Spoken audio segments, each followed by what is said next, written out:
তুমি কি জানো, কোরআনে এমন একটি আয়াত আছে যা পাঠ করলে ফেরেশতারা নেমে আসে? হ্যাঁ, এমন এক আয়াত যার প্রতিটি শব্দে আছে রহমত, নূর আর সুরক্ষা। এই আয়াতের বরকতে মুমিনের ঘর ঘিরে থাকে ফেরেশতাদের আলো, শয়তান পালিয়ে যায় দূরে, আর মানুষের হৃদয়ে নামে প্রশান্তি। এক রাতে নবী করিম সাল্লাল্লাহু আলাইহি ওয়াসাল্লাম কোরআন তেলাওয়াত করছিলেন। ঠিক তখন এক ফেরেশতা আসমান থেকে নেমে এলেন, এক বিশাল ফেরেশতা, যাকে নবী সাল্লাল্লাহু আলাইহি ওয়াসাল্লাম এর আগে কখনো দেখেননি। তিনি নবীজিকে বললেন, হে মোহাম্মদ সাল্লাল্লাহু আলাইহি ওয়াসাল্লাম, তোমার কাছে এমন এক নূর এসেছে যা তোমার আগে কোনো নবীকে দেওয়া হয়নি। তোমাকে এমন দুটি আয়াত দান করা হয়েছে যা শুধু তোমার উম্মতের জন্যই বিশেষ রহমত।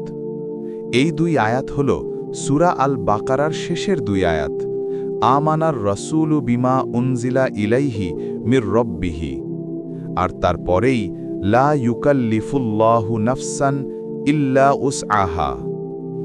এই আয়াতগুলো শুধু সাধারণ বাক্য নয়, এগুলো আল্লাহর সেই প্রতিশ্রুতি যেখানে বলা হয়েছে আল্লাহ কাউকে তার সাধ্যের বাইরে কোনো দায়িত্ব দেন না, আর যারা সত্যিকারের ঈমানদার আল্লাহ তাদের পাপ ক্ষমা করেন, তাদের জন্য লিখে দেন জান্নাতের পুরস্কার। একটি হাদিসে এসেছে, যে ব্যক্তি রাতে এই দুই আয়াত পাঠ করে ঘুমায় তার ঘরে সারা রাত ফেরেশতারা পাহারা দেয়। শয়তান তার ঘরে প্রবেশ করতে পারে না, আর আল্লাহর রহমত তাকে ঘিরে রাখে সকাল পর্যন্ত। কল্পনা করো, তুমি ঘুমিয়ে আছো, চারপাশে অন্ধকার, কিন্তু তোমার ঘর আল্লাহর রহমতের আলোয় ভরে আছে। ফেরেশতারা তোমার পাশে দাঁড়িয়ে পাহারা দিচ্ছে, তোমার আত্মা শান্তিতে নিমগ্ন। এটাই সূরা আল বাকারার শেষ দুই আয়াতের অলৌকিক শক্তি। নবী করিম সাল্লাল্লাহু আলাইহি ওয়াসাল্লাম কখনো রাত শেষ না করে এই দুই আয়াত পাঠ না করে ঘুমাতেন না, কারণ তিনি জানতেন এই আয়াতগুলো শুধু সুরক্ষা নয়, এগুলো আল্লাহ ও বান্দার ভালোবাসার বন্ধন। যখন তোমার মন ভারাক্রান্ত, যখন জীবনের বোঝা ভারী মনে হয়, যখন মনে হয় কেউ নেই পাশে, তখন শুধু এই দুই আয়াত পাঠ করো। তুমি অনুভব করবে এক অজানা শান্তি, যেন আল্লাহ নিজে তোমার পাশে দাঁড়িয়ে আছেন। কোরআন কেবল পড়ার জন্য নয়, অনুভব করার জন্য, আর এই দুই আয়াত সেই অনুভূতির সর্বোচ্চ উদাহরণ।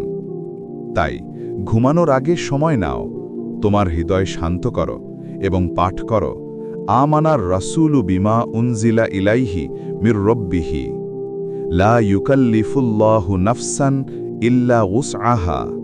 কারণ এই আয়াতগুলো পাঠ করলে ফেরেশতারা নেমে আসে, তোমার চারপাশে ছড়িয়ে পড়ে আল্লাহর রহমতের আলো, আর তোমার আত্মা ভরে যায় সেই শান্তিতে যা শুধু কোরআনের মাধ্যমে পাওয়া যায়।